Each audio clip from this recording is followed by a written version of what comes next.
Welcome back. So now let's try to understand why it clicked on tomato but not cucumber. So problem here is it first selected broccoli. Okay, thereafter it went to first index, second index and it found cucumber. So once it found cucumber, so it clicked on broccoli. After that, this add to cart is changed to added a text, and it's taking 5 seconds to come back to add to cart, isn't it? So immediately our script is clicking on this, and when it moved to cucumber, we are saying that on the same index go and click on add to cart, right? But when it is trying to find on the same index, this is no more in add to cart. So index started from here 0 and it went to 0 1 2. It's clicking on beetroot. Okay, so again let me explain you. It found cucumber at second index. We thought earlier that when cucumber is in second index, obviously in the same second index go and click on the add to cart button. But after you click on broccoli, this text changed to added. So when you say second index, it thinks that add to cart is no more here. So this is 0, this is first, this is second. It's clicking on the beetroot. That is the problem. So all the problem occurs just because we are relying on that text, and this text got changed for few seconds. Because of that, index value going on for toss. Okay, but how did it work in debug? When you are working in debug mode, you slowly ran step by step, right? It just taking 3 seconds to come back to add to cart button. So you at least gave, I think, 5 to 6 seconds gap in each and every step, because at the same time we were monitoring variables also. By the time we monitor variable and click on next step to execute, it came back to normal add to cart mode, so that everything looks good and our test passed. But when you run directly, it will happen in milliseconds, right? So that's the reason when it is already in added mode, it's trying to find again and the index going for toss. So that's the reason everyone says that do not depend upon text when you want to build locators. Okay, so right now here we have relied on the text in creating the locator. Text can change anytime. So this is the bad practice of writing this. It may work, but when you have dynamic text like this, so make sure when you give text locator, that should always stay static. And when you see the behavior keep on changing like this, that means text also get replaced, right? In that cases, this is not suggested. So what to do now? So write another locator which uniquely identifies this button. So we have a number of ways. Let me show you another way to handle this. So in general, theoretically people say that do not use a text locator because that might change. And this is the practical example of that. Okay. So now you are clear what happens when you use text locator. Let me close all these. So my thought process here is,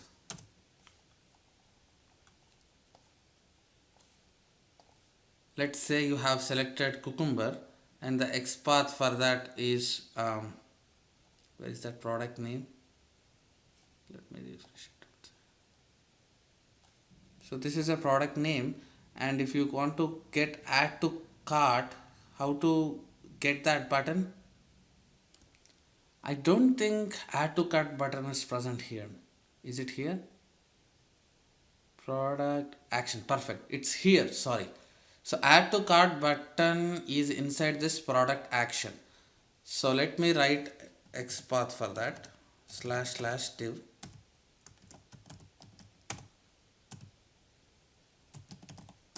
product action. So obviously 30 buttons are there. This time instead of going to add to cart direct text, I am going to its parent. So out of all these, I am interested in the third one. So the very simple way I can define this is driver dot get me all the elements with an XPath of this instead of text. Right.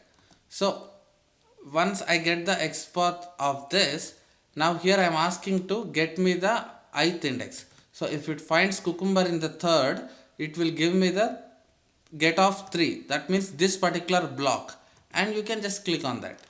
Okay. Earlier, why did that fail? Earlier we were asking to get all the buttons based upon the add to cart text, and when we clicked on this button, add to cart text is changed. So index started from 0 and everything got mismatched. But now there is no dynamic thing. We were statically getting this block. No matter what you added this item to cart, and even if text changes, this block class will not change, right?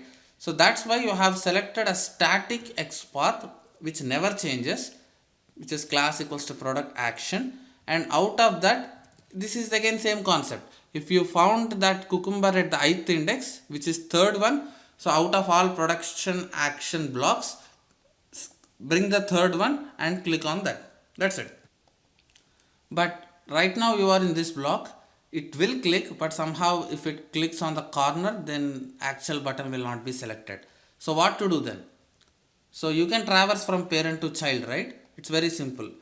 How to traverse from parent to child in XPath with tag names? Just put a slash and then give the tag name. That's it. You see that? Now buttons are being highlighted. All the 30 buttons are highlighted. Earlier we have handled same way with add to cart text, and now we are happily doing that with XPath. You can use this XPath as well, but based upon your browser coordinates, if it clicks on the corner, then it might not select. Better you take the exact XPath of this add to cart what we have done earlier. I hope you observed the difference and why we are using this and why we are not using that. Okay. All set guys, so you have successfully accomplished this complete coding, and let's try to run this, and I guess this should pass this time.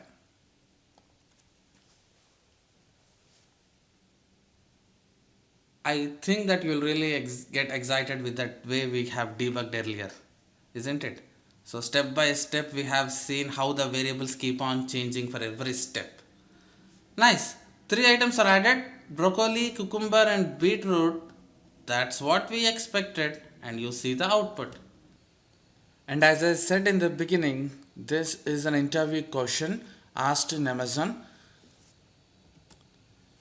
The question is about that every day new products will be added to the Amazon marketplace, right? So whenever they have added new items, they want to make sure if they were able to add to cart or not. So this array, whatever you have, you will get it from external file. So in framework sections, I will show how to separate data from your actual test case and drive it from another resource like TestNG data provider or Excel. Okay, just follow my lectures. At one point of time, I will discuss how to drive this data from external sources. So when Amazon bring new products into marketplace on that specific day, they will bring all those new items, and your script will connect to those items and bring back to your test. So your duty here is to run all those product items and check if they are added to cart or not.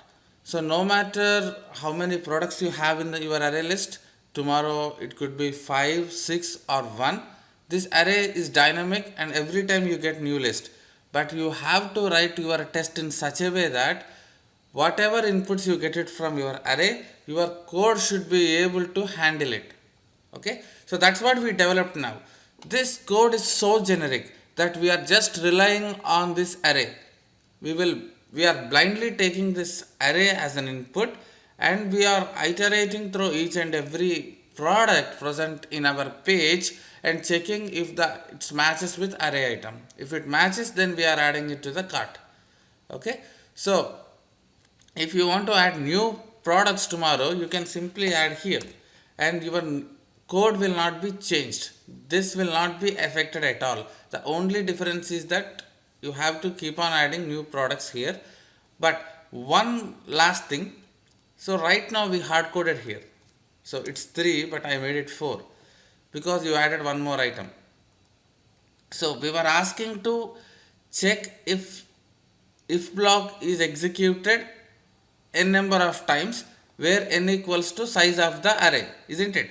If your array is 3 items, then we are checking if loop is already inside it for 3 times. If it is already 3 times, then break.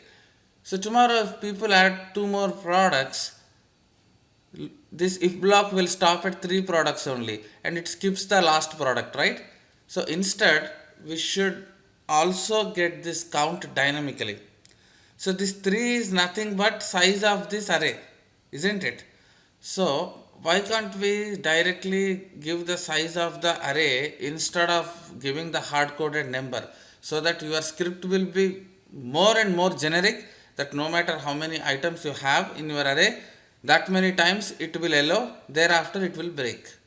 Okay, so then how to actually get the size of the array?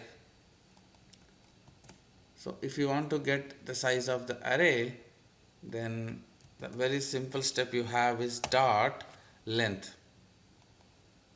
That's it. So if you have 3 items, then length count will be 3. If you have 4, then length count will be 4. Let's do one thing. I will add one more vegetable and this script should dynamically take care of everything. Let's see. Let's add carrot, the fourth vegetable item. Okay, so this script can take care of formatting and it will validate everything, so you need not change any piece of code here. You can keep on changing this array. Alright, so let's run this test. So this time it should identify 4 items, and if block also should come out after 4 runs. It should exit the for loop. You can see that it has successfully added 4 items, and that's what you can see in your cart. Okay, so that's about this lecture, and I hope that you have understood the thesis behind this, and this is one of the Amazon interview question, and the whole last 6 lectures what I told is inspired by that interview question. So my students need to understand how to write code so generic that with an expanding of array with dynamic data, your code should still support. So that's the reason I have created one e-commerce field website and I have shown this example. I hope you got benefited from this and you also understood the coding standards. So we are not yet done. In the next lecture, we will talk about synchronization and we will see what are different weights available in Selenium. We have as implicit weight, explicit weight, fluent weight. We will theoretically understand what are all those, and then I will come back to this application again and I will show live demo of how to handle synchronization in Selenium practically on this web page. Okay, we still have so many pages here to discuss, and this is a section where synchronization concept is needed, and we will come back here and do the practical example. But before that, let's first understand in theory what exactly weights can do in Selenium. Okay, we'll switch back to that lecture and come back soon. Thank you.